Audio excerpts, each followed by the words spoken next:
दादी अम्मा, अगर हमें सच बोलने पे डांट पड़े तो हमें क्या करना चाहिए?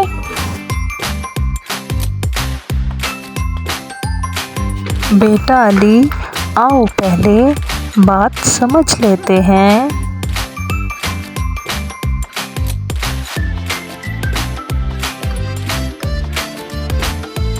बेटा, सच बोलना मुश्किल हो सकता है, लेकिन यही बात अल्लाह ताला को बहुत पसंद है।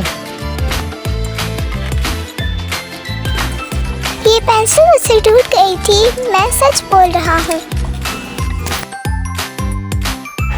शाबाश बेटा, सच बोलने वाला अल्लाह ताला को बहुत पसंद है।